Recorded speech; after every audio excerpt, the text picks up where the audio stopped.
Hey everyone, Dave or Effie here. You know I'm always looking for cool new indie games to talk about on this channel, but I play so many games and I take so long to make videos that I usually end up putting them into one big roundup. Now that's fun and all, but I wanted to try something a little bit different for once, so I just took one game that I played recently and decided to make a short little video on it. So no time for long intros or anything here, let's just get down to it. Sulfur is an upcoming roguelike FPS with a very charming flat shaded art style, but it's not all cutesy stuff. I mean, just take a look at this, or this.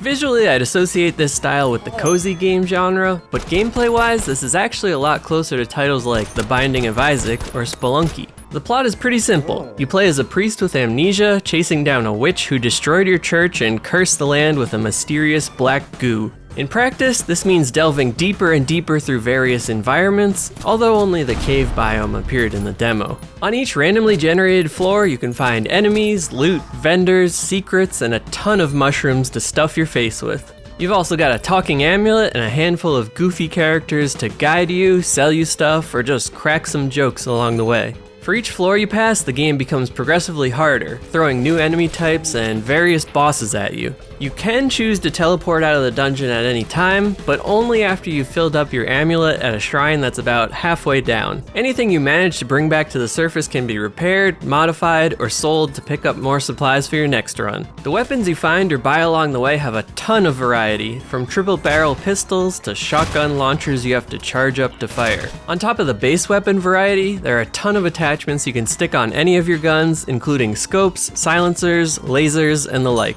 And if that isn't enough possibilities for you, your weapons will level up over time, adding slots for them to hold enchantments. These apply additional modifiers that range from things like setting enemies on fire to making your bullets bounce around the room. With all these systems combined, you have a near endless number of possible weapon combos to constantly experiment with. But on the other hand, all your weapons are susceptible to durability damage, requiring some very expensive repairs to keep them functional. The durability system is actually pretty unforgiving. In fact, just trying to complete a single dungeon is enough to break your starting weapon 3 times over or so. So you're heavily incentivized to stick with a few weapons, modify them, level them up, and basically dump tons of resources into making them great. But at the same time, the cost of repairing those weapons can easily be more money than you'd make in a single run, often putting you in a bad position. It's actually quite easy to end up in a situation where you have no money to repair your broken weapons, so you just have to stash them away, die, and restart with a starter weapon.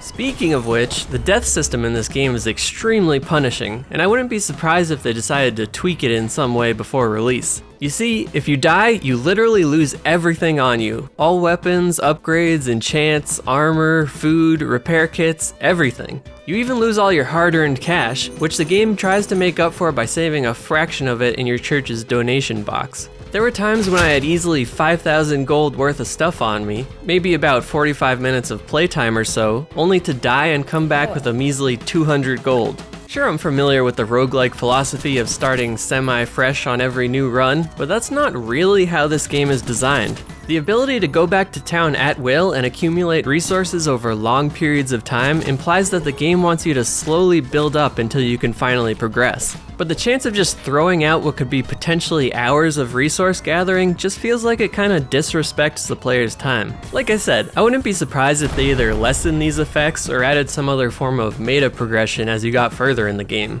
Rogue Legacy handled this pretty well, allowing you to invest in small cross-run upgrades after each death. Spending some coins to unlock an ability that lets you hold onto a weapon or keep a greater percentage of gold after dying would help ease some of the sting of losing a long run. But this is just a demo after all, the game could still change drastically by the time it finally comes out. I just like examining stuff like this from a game design standpoint. I mean, even if the devs never do any of it, it's still a useful conversation for people looking to make games in the future. And don't take my design rants as me hating on the game, I actually had a pretty good time with this demo. Sure, the deaths were painful, and the proc-gen environments were a little basic, but there was a lot to love here too. The super customizable weapons kept the gameplay constantly fresh, and the various goofy characters were pretty fun to talk to. And of course, that flat-shaded 2D, 3D hybrid art style. We all know the art style is going to be the main selling point for most people here. I don't know if the cozy game fan base will really like this gameplay, but I'm sure it'll reach a huge audience even outside of that group. So yeah, that's what I thought about the Sulfur demo. It might actually still be up on Steam if you want to go give it a shot yourself. itself. As for me, I mostly made this as a little diversion from some bigger projects I'm working on right now. But more on all that soon. Stay tuned, folks.